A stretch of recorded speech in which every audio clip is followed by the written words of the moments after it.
With thankful hearts, we have come together this morning to celebrate the bounty of the day,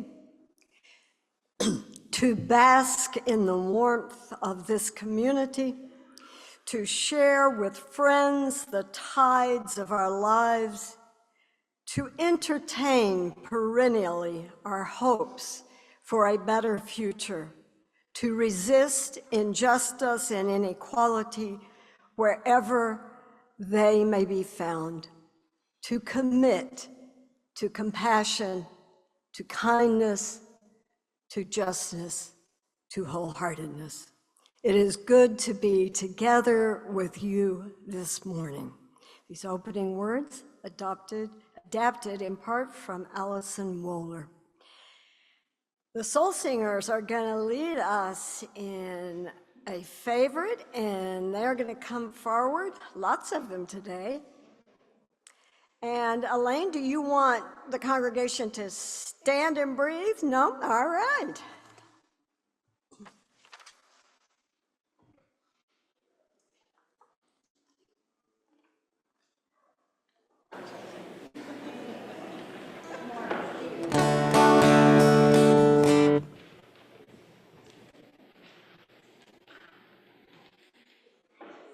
You all join us whenever you know anything, and you'll know this song.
That was amazing.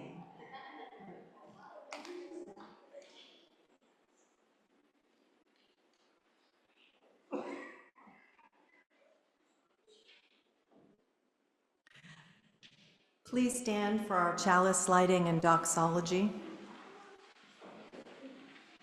Our chalice lighters are on the ball, so they're already at the ready here.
seated.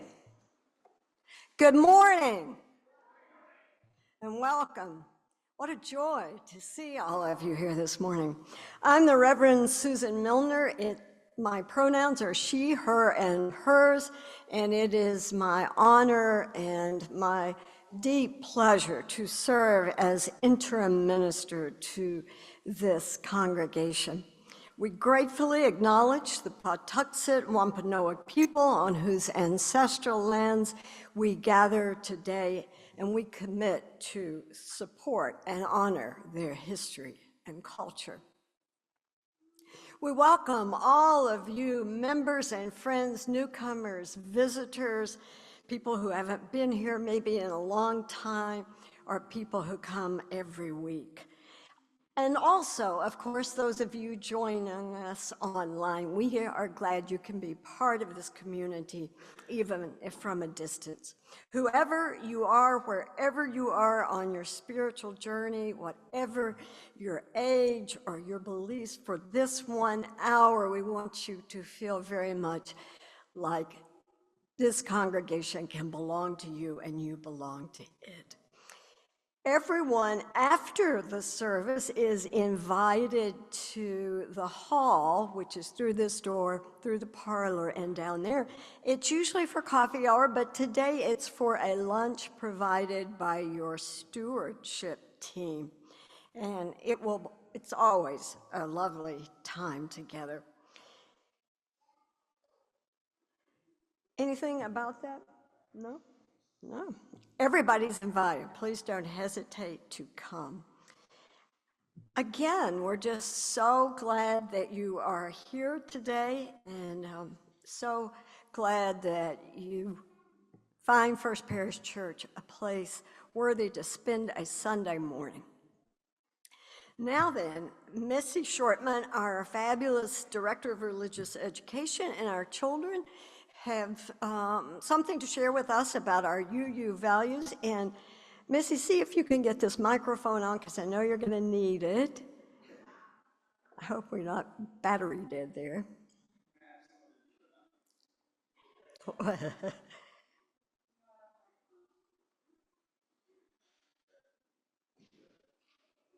Test? Okay, it's on now. Yay. My name is Missy Shortman-Strenti. I'm the ARIA director here. These are some of our kids who are joining us. So I'm first going to do a reading that I found by the Reverend Dr. Hope Johnson, and it speaks to what we do downstairs. We are one, a diverse group of proudly kindred spirits here, not by coincidence, because our parents brought us, but because we choose to journey together. We are active and proactive. We care deeply. We live our love as best we can. We are one, working, eating, laughing, playing, singing, storytelling, sharing, and rejoicing, getting to know each other, taking risks, opening up, questioning, seeking, searching, trying to understand, struggling, making mistakes, paying attention, asking questions, listening, living our answers, learning to love our neighbors, learning to love ourselves, apologizing and forgiving with humility, being forgiven through grace, creating the beloved community together. We are one.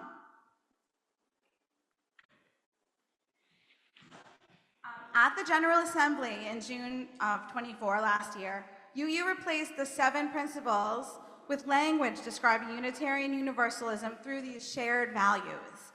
These values are very wordy, so I put them into some kid-appropriate language. So who has equity?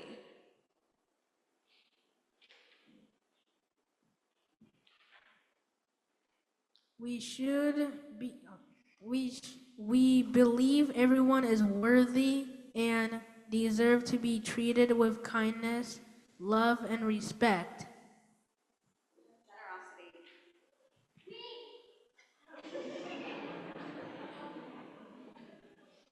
We practice being grateful and hopeful. We respect the interconnected web of life and know we are a part of it. We are a diverse and caring community where everyone feels welcome and can grow happily. Pluralism. We are all special and unique, and we value different ways of living, thinking, and believing. Transformation. We learn and grow as the world around us changes. And all of these Unitarian Universalism values are centered in love. So before we take off to go downstairs, we're going to pass out some buttons for all of you, because we're going to share that love around with everybody. Woo! I think it would be great while the kids are passing out buttons to you that we just show our appreciation for how vital our religious education program has become and for the great work that Missy's done this year.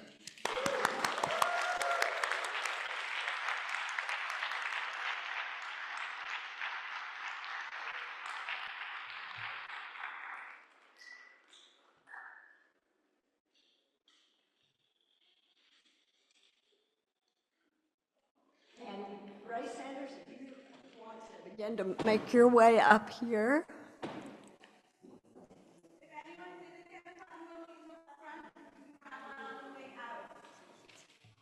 Yep. So we will sing them out now. If somebody will start us, go now in peace.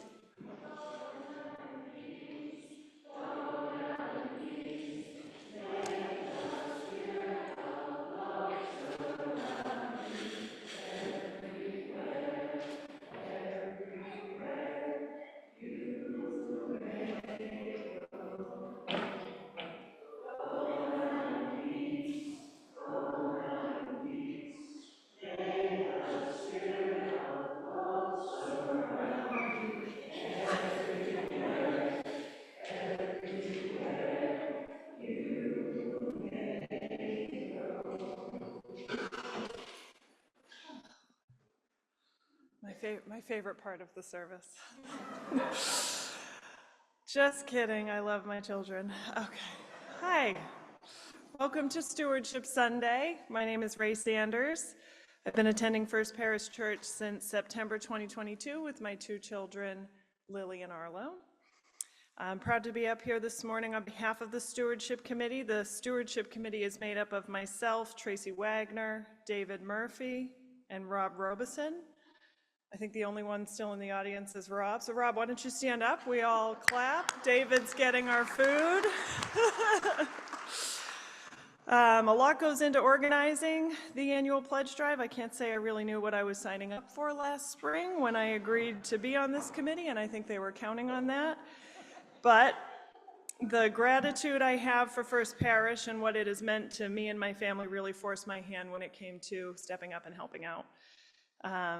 I walked through First Parish's doors in September 22. I was a single mother with two 2-year-olds, and we were all three of us kind of shell-shocked. We'd been through so much grief and heartache in the year that preceded our arrival here, and our newfound happiness together was somewhat shrouded in a fog of uncertainty. We were in the very early stages of the adoption process, and there was still so much that could go wrong, but we were cautiously optimistic. First Parish very quickly became a vital part of our healing process. It was important to me to show these children that the world is not a scary and unpredictable place, that there are more kind people in the world than not, that they are fundamentally safe and loved at all times. And that's exactly what you all showed them.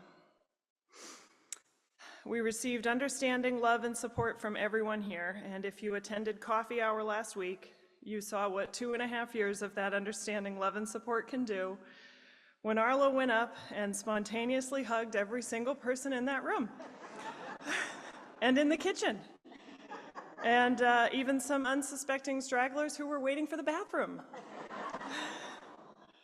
I asked him what made him think about giving everyone a hug, and he told me that he feels so much love that he wanted to give some back.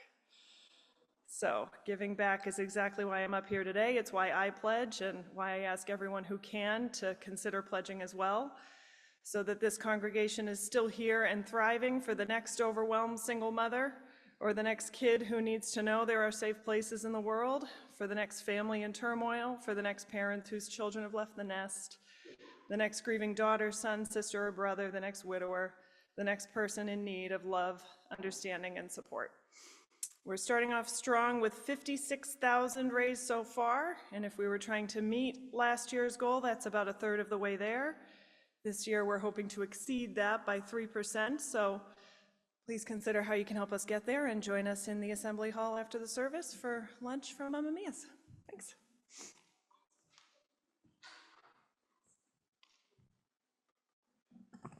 We'll just end the service now.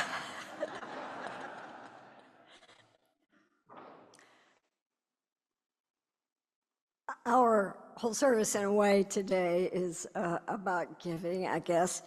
And right now, I just want to lift up for you in appreciation how hard the leaders of this congregation work. Certainly, your president is one of those. Our board, a search committee has put in hours untold. You'll never understand what it's like to do that unless you do it. But all of our religious education folks are so many people that make Fun Fridays, that make every program, every small group ministry, everything that happens in this church happen. And this has been an especially intense year with 3 major fundraisers, a fund drive, a ministerial search, and more things than we can even begin to list. So I just raise it up and hope you feel the same appreciation I do for what people in this congregation give. And one of the hardest jobs, in a way, is stewardship, simply because it's thankless and people don't necessarily want to see you coming. So I'm going to challenge you to find those members of the stewardship committee and thank them for what they give to make the life in this church possible. Morning offering will now be gratefully received.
Thank you for your gifts.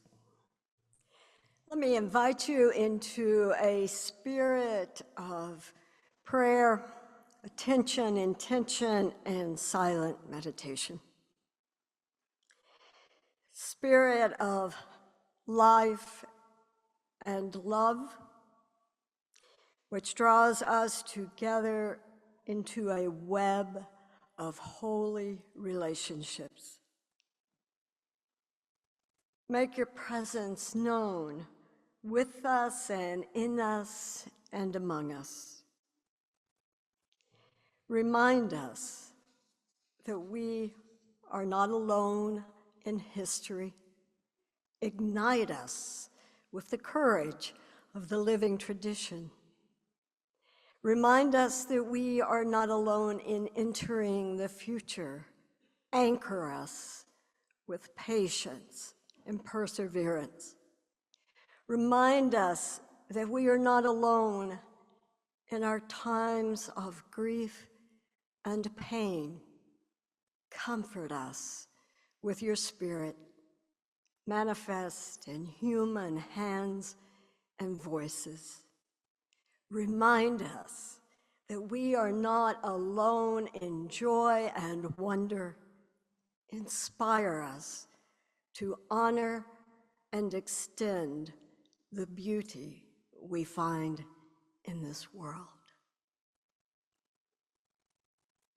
And in that spirit, let us enter into a moment of sacred silence, alone yet together.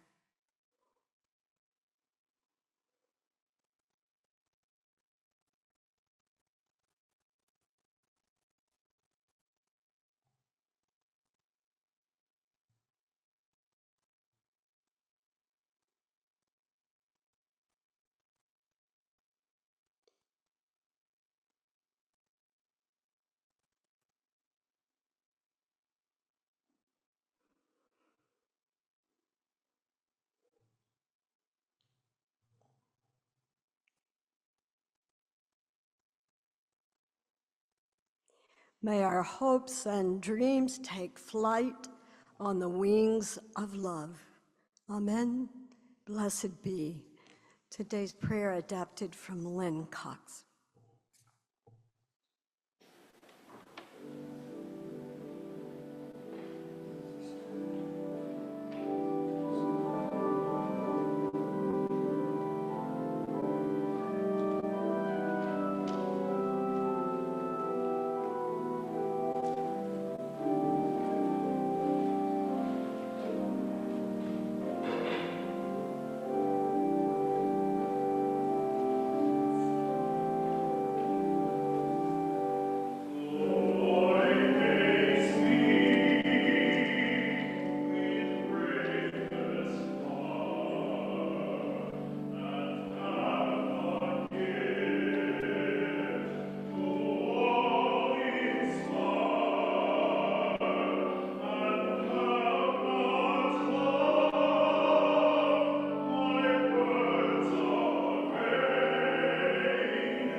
Song for the Unsung, Steve J. Crump.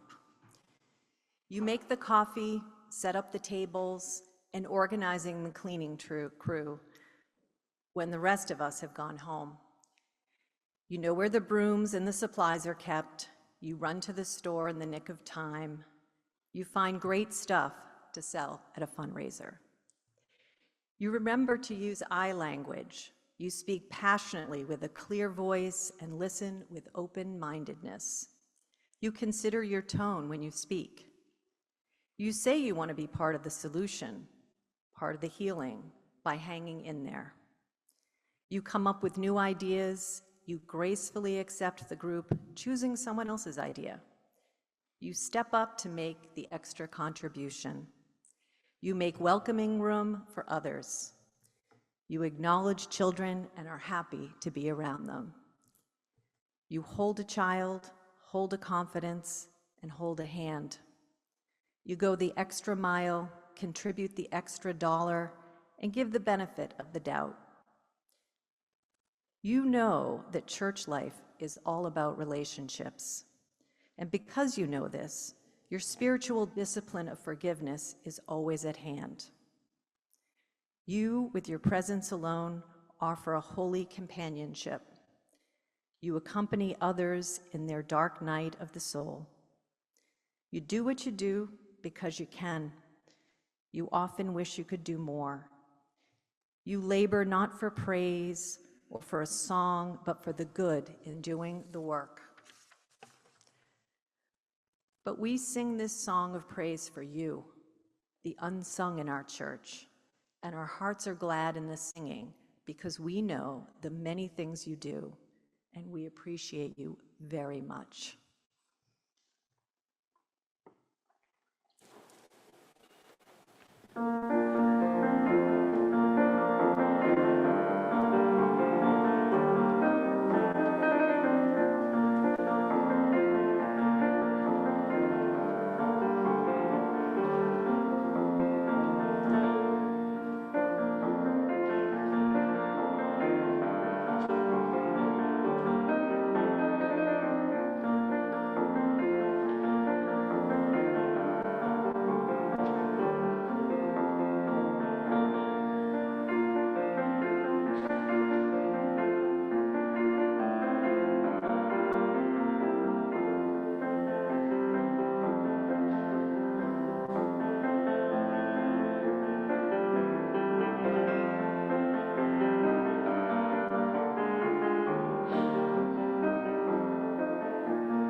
In case some of you don't know, I invited the congregation to write words and send them to me for today's sermon about how the congregation, how this church has helped them or helps them to live into their values. And so there's a lot of quoting here.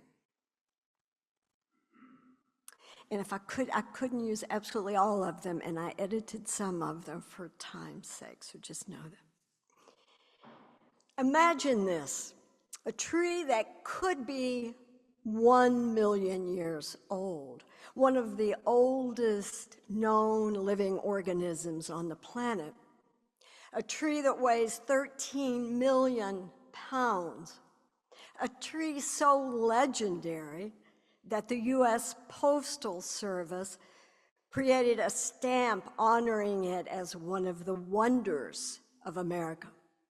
It's real, though it would not look like one tree to you in the sense of a tree in your backyard, but a colony of quaking aspens in Utah known as the Trembling Giant.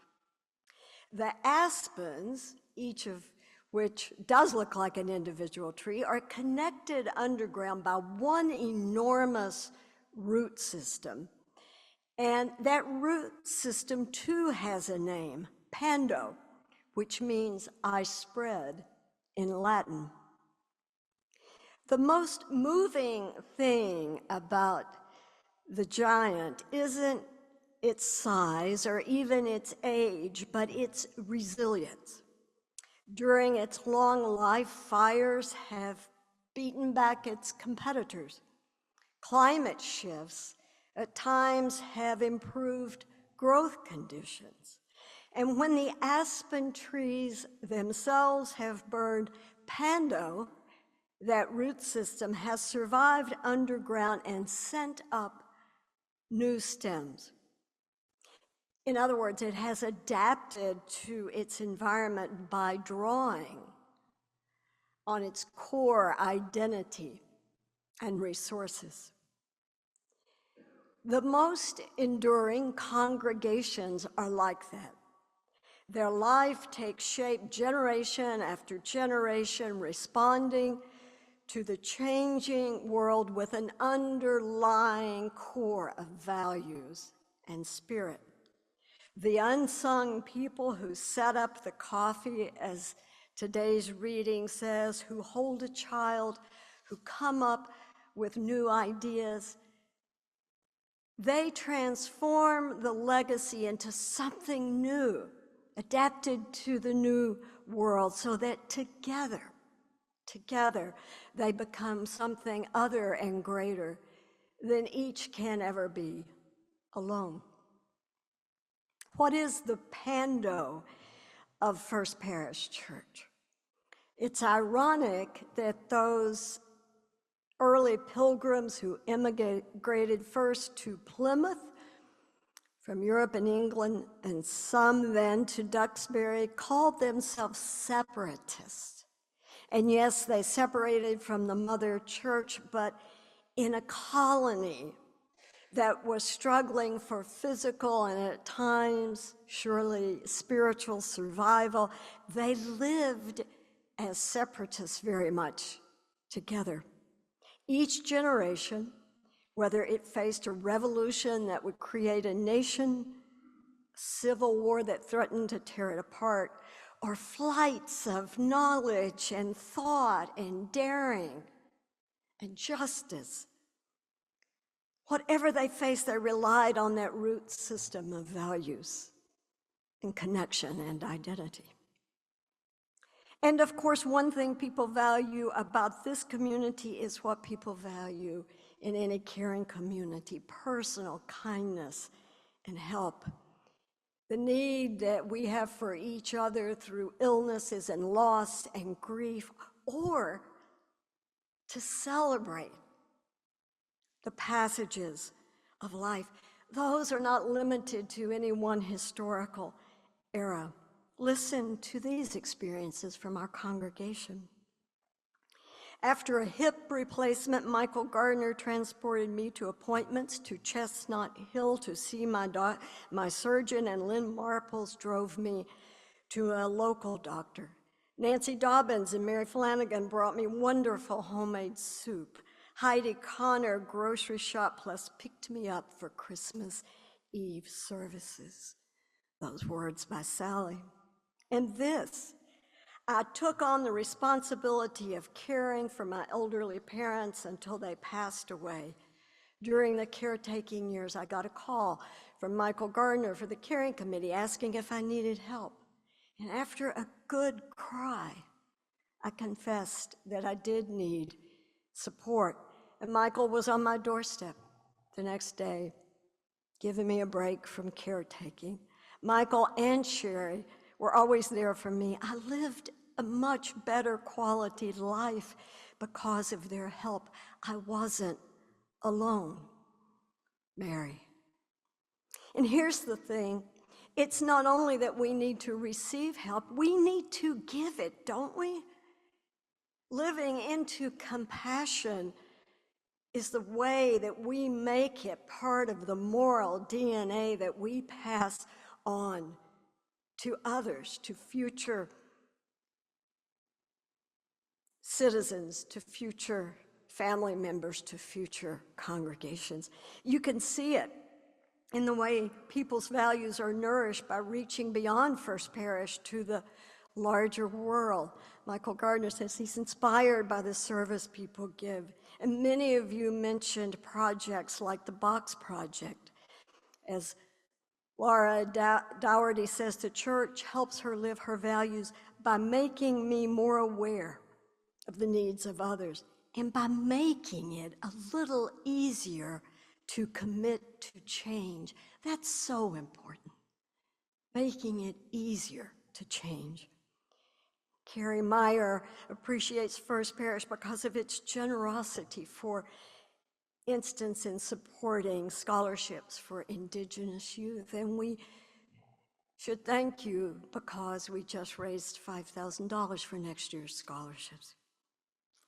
We need to remind ourselves on a Sunday like this, when every year we do a stewardship drive, yes, to fund congregational life in the coming year because we have to, because we govern ourselves and no mother church is supporting us, but also so that everything First Parish is and has been and could be will continue for the children of the future.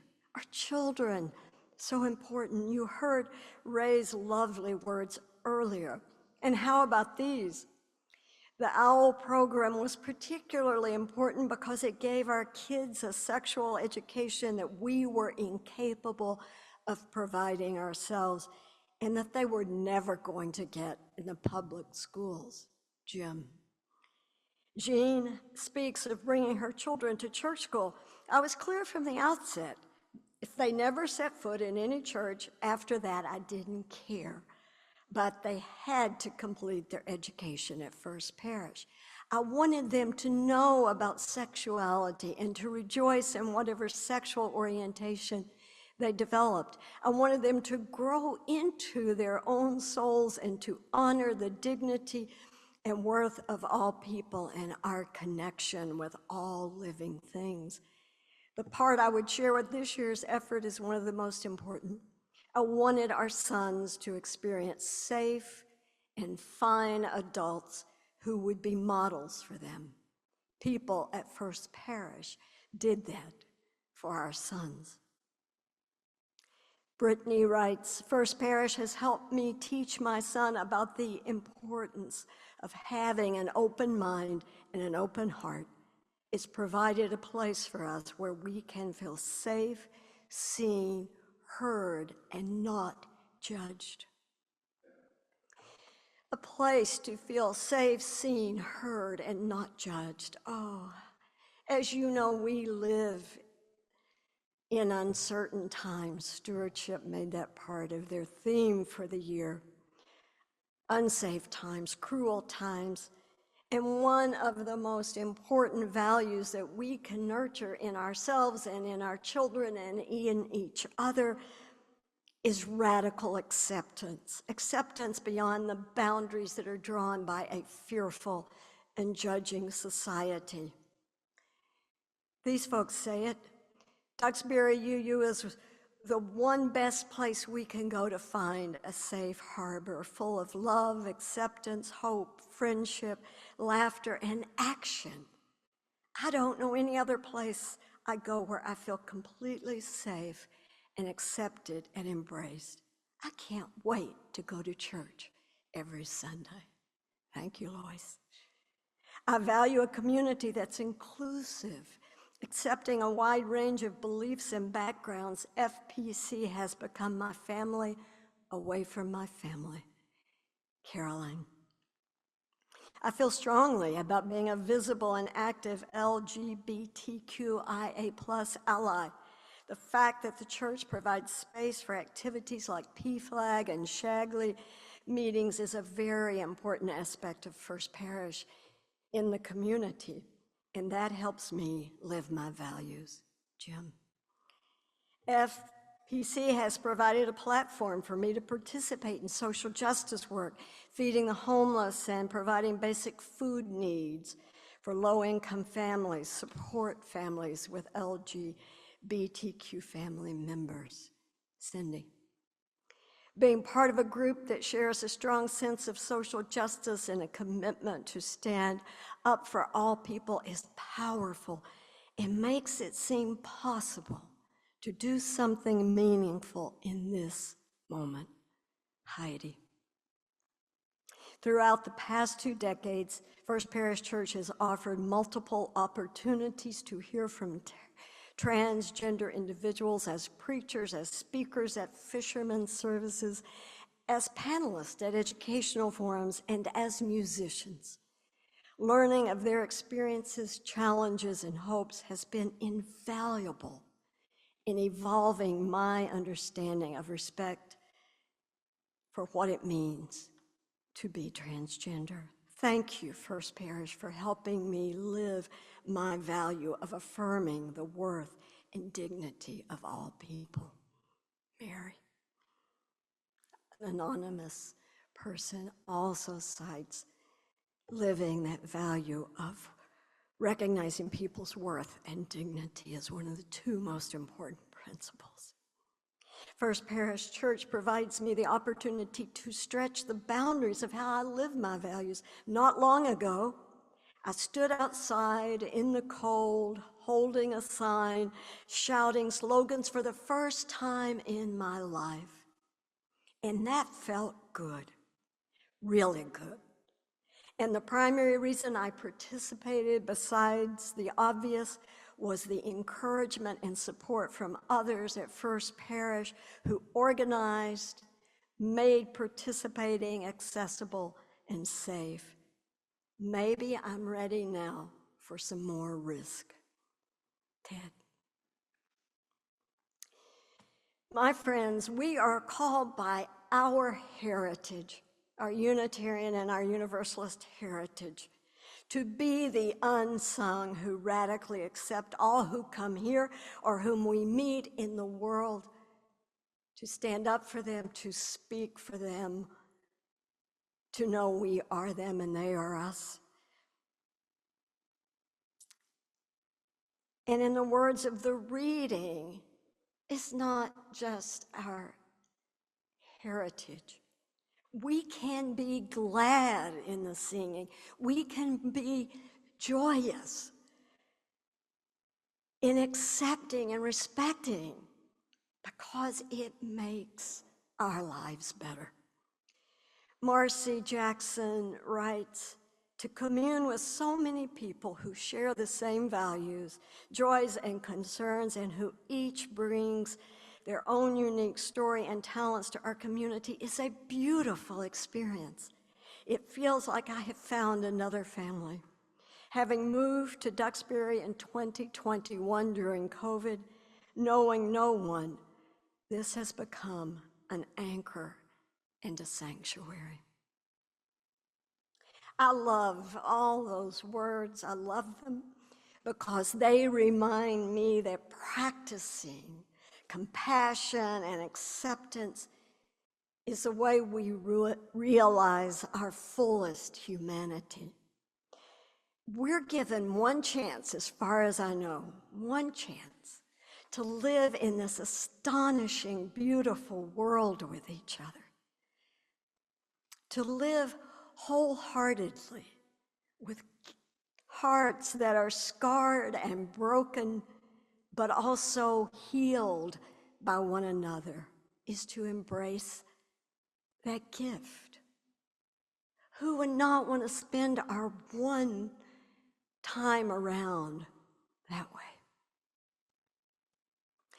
So yes, we ask you to give as generously as you can in this year's stewardship drive.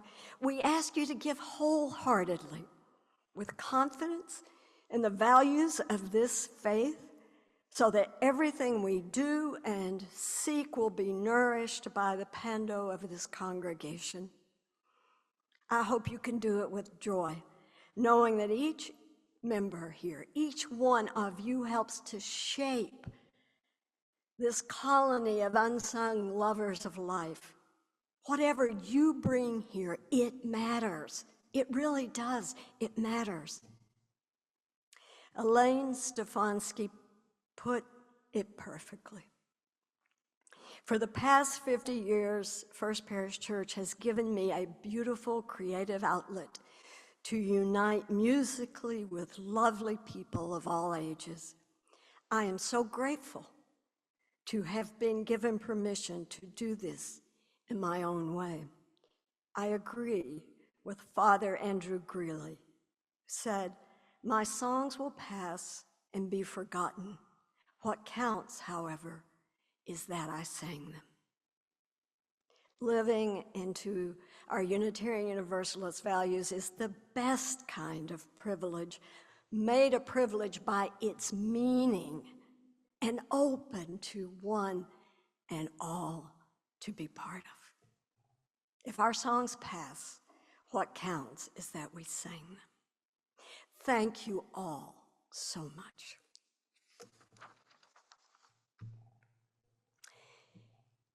Let me invite you to rise, embody our spirit, take the teal blue hymnal and turn to 1008 and sing wholeheartedly when our hearts are in a holy place.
chalice lighter, come forward, please, to extinguish the flame.